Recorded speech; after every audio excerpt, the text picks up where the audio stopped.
जैसा कि आप लोग देख रहे हैं 2-3 दिन से एक वीडियो वायरल हो रहा है जिसमें सिख कम्युनिटी कह रही है कि हमारी 2 बच्चियां दनमीत और मनमीत मिसिंग हैं। जिसमें मनमीत को तो ये वो बोल रहे हैं कि उन्होंने मनमीत को रिकवर कर लिया है और दनमीत जो है दनमीत स्टिल मिसिंग है। अभी भी दनमीत को हमें दिया जाए। और उनकी जो स्टेटमेंट हुई है वो गन पॉइंट पे हुई है, बल्कि ऐसा कुछ भी नहीं है। दनमीत मैं हूँ, मेरा मसला आज का नहीं है। मैं 2012 में कन्वर्टेड हुई हूँ। 2014 में मेरे निकाह हुए हैं मेरे बैचमेट मुजफ्फर के साथ, जो मेरी और उसकी रजामंदी से हुए हैं। उसके बाद 6 जून 2021 में अपने घर से निकली। मैंने अपने घर में कॉल भी किया कि मैं अपनी मर्जी से निकली हूँ, मुझे ढूंढना नहीं। और विद इन 2 घंटे में पुलिस ने मुझे लोकेट कर दिया और सदर पुलिस स्टेशन बागात ले आए, जिसमें ऑलरेडी पूरी सिख कम्युनिटी और मेरी फैमिली वहां पर थी। उसके बाद एसएचओ ने मेरा स्टेटमेंट लिया, जो मेरा स्टेटमेंट सिर्फ ऑरल ले रहा था। मैंने उसको ये बोला, आप मेरा स्टेटमेंट रिटन कीजिए, आप जो मैं बोल रही हूँ आप रिटन कीजिए। मैं उनको ये बता रही थी 2012 में मैं कन्वर्टेड हुई हूँ, 2014 में मेरे निकाह हुए हैं, मेरे डॉक्यूमेंट्स हाई कोर्ट के हैं, आप एक बार डॉक्यूमेंट्स चेक कीजिए मेरे। और इतना सब कुछ सुन के भी लड़के को लॉकअप में डाला गया था, उसके ऊपर एक्ट्स और चार्जेस लगा दिए गए थे। मैं उनको बार बार बोल रही थी कि मेरा 2012 में कन्वर्टेड हूँ मैं 29 ईयर ओल्ड गर्ल हूँ। मैं एक छोटी बच्ची आपने पकड़ के नहीं लाई कि आप मुझे मेरी फैमिली की ओर हैंड ओवर कर रहे हो। वो उन्होंने मेरी फैमिली को बिना कोई मेरी स्टेटमेंट रिटन किए हुए मेरी फैमिली को मुझे दे दिया। मैं बार बार उनसे ये कह रही थी कि प्लीज आप मेरे डॉक्यूमेंट्स देखिए। उन्होंने मेरे डॉक्यूमेंट्स चेक भी किए, स्टिल उन्होंने मेरी फैमिली को मुझे हैंड ओवर कर दिया। और उसके बाद ही नेक्स्ट डे 7 को मेरी फैमिली मुझे यहाँ से जम्मू ले गई। और जम्मू जाते ही क्या हुआ, जम्मू जाते ही वो लोग मुझे पंजाब ले गए। पंजाब में मेरे को अलग अलग फेडरेशंस मिलने आ रहे थे, वो मेरे को ब्रेन वॉश कर रहे थे। वो वहां पर मेरे को ये समझा रहे थे कि आप जो स्टेटमेंट है वो अगेंस्ट देना, लड़के के फेवर में नहीं देना। मैं वहां पर भी सबको यही बोल रही थी कि लड़के ने मेरे को कोई किडनैप नहीं किया है, मैं अपनी मर्जी से आई हुई हूँ। हमारे पास हाई कोर्ट के डॉक्यूमेंट्स है, आप वो देख सकते हो। लड़के के ऊपर जो भी एक्ट्स लगे हैं वो बेसलेस हैं, फॉल्स हैं, क्योंकि ये सब मेरी रजामंदी से हुआ है। हमारे जो डॉक्यूमेंट्स है वो हाई कोर्ट के डॉक्यूमेंट्स हैं। इतना सुनने के बाद भी उन्होंने मुझे कहा नहीं ऐसा नहीं हो सकता है, हम आपको उनके पास वापस नहीं भेज सकते हैं। मैं उनको बार बार कहती थी आपने कोई 16 साल की बच्ची पकड़ के नहीं लाई है, मैं एक मैच्योर गर्ल हूँ और मैं एक एडुकेटेड गर्ल हूँ। इतना सुनने के बाद भी वो मुझे यही थ्रेटनिंग दे रहे थे कि अगर आपने ऐसा स्टेटमेंट वहां पर दे दिया जो स्टेटमेंट लड़के के फेवर में होगा, तो हमारे शूटर्स वहां पर बाहर आपका वेट कर रहे होंगे, आपको निकलते ही शूट कर दिया जाएगा, या तो वैसा नहीं अगर हम करेंगे एसिड अटैक तो आप पे हो जाएगा, या हम उनकी फैमिली पे एसिड अटैक कर देंगे।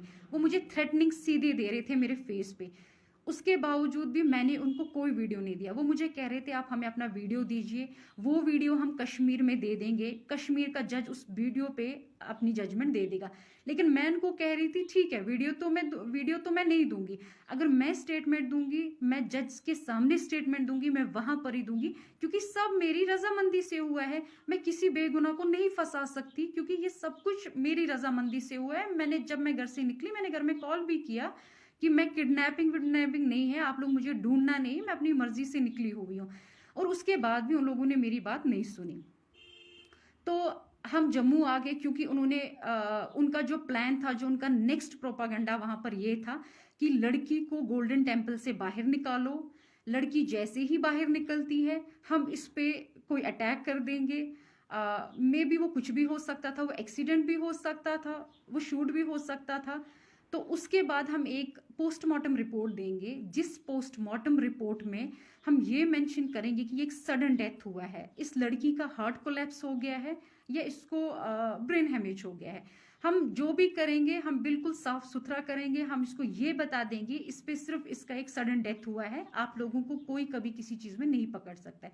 और ये चीज मैंने सुन ली थी। मैंने अपनी फैमिली को मॉर्निंग में इंसिस्ट किया हम यहाँ पर नहीं रहेंगे, चाहे कुछ भी हो जाए, मैं यहाँ सुसाइड कर लूंगी, हम यहाँ से निकल जाएंगे। हम यहाँ से निकलते हैं, ठीक है जैसा आप बोलोगे जम्मू में मैं आपको ये स्टेटमेंट दे दूंगी, बट मैं पंजाब में ये स्टेटमेंट कभी भी नहीं दूंगी। और उसके बाद हम लोग जम्मू आ गए। जम्मू आते ही जैसे हम एक दिन रुके, नेक्स्ट मैं अपनी फैमिली के साथ 6 जून से लेके 25 जून तक थी। 25 जून को मॉर्निंग में मेरे फैमिली में कॉल आया कि हम कश्मीर पुलिस से हैं, हम गेट के बाहर हैं, आप आइए। तो मेरी फैमिली में 2 बंदे बाहर गए, वो उनसे मिले।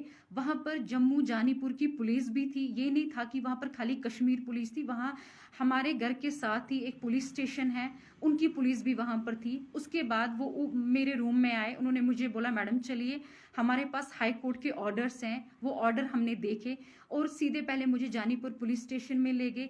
जानीपुर पुलिस स्टेशन के बाद उन्होंने मुझे जानीपुर एसएचओ ने मुझे हैंड ओवर किया कश्मीर पुलिस के हवाले। और उन्होंने को बोला, जब सब उन्होंने हाई कोर्ट के ऑर्डर्स देखे, हाई कोर्ट के डायरेक्शंस देखे, तो उन्होंने बोला आप लड़की ले जा सकते हैं। और उसके बाद ही हम आगे हम यहाँ पर पहुंचे, मुझे वुमेन्स पुलिस स्टेशन में रखा गया। वहां पर मेरे को ना कोई मिलने आया, ना मैं किसी से मिलना ही चाहती थी। और नेक्स्ट डे ही मेरे को सदर पुलिस स्टेशन से पुलिस की गाड़ी आई जो मुझे कोर्ट ले गई।